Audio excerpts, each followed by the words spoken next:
John, before you leave, we haven't talked about guns. We've kind of let that big elephant sit quiet tonight. But I had some of the women in my North Central Connecticut professional business women. Actually, yeah, I know. I put it out that you were all going to be here tonight. And I started getting, I said, if you have a question, can't make it, send it on up to me. You're going to believe it, but my girls are all interested in guns. And one of them that was most interesting is, are you going to tax us out of our gun ownership? And you need to look at that through the whole picture versus taking our guns, the ammo issue, what type we can have, are you going to hit liability insurance? I mean, the gambit you guys have gone down, and I am not going to say that the terrible tragedy should not be honored, okay, addressed.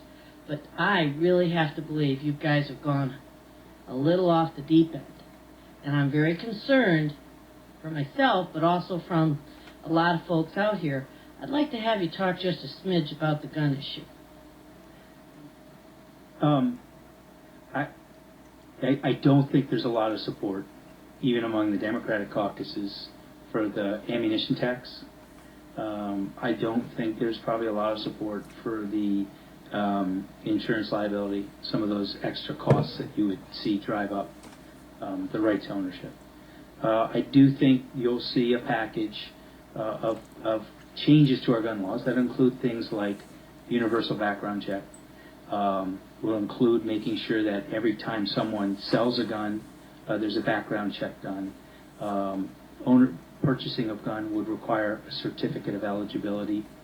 Right now you can go buy a long gun without any certificate of eligibility, which means you haven't been fingerprinted or have a background check.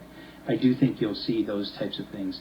The most controversial issues are assault weapons bans and magazines. I don't know if we'll have bipartisan agreement on those issues. I do think there's a lot of support in the legislature for some version of those issues. And for me, I've fallen over the cliff more than he has, to use your words. It's a balance of making sure we protect people's right to bear arms, which is an absolute right to defend themselves in their home. Forget about the militia argument. It's a right to defend yourself in your home, and that's in the Connecticut Constitution, with limitations that are reasonable. And I'll be honest with you, I represent Newtown. I have friends who are in that school. I know parents have lost their kids, and parents whose kids ran by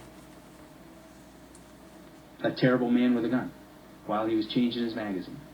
And that's had a pretty profound impact on me. So I'm hoping we'll have a reasonable discussion on it. If we have a bill that you think goes too far and others think doesn't go far enough, I might think I'm in the right place. But there's a wide range of opinions in the legislature.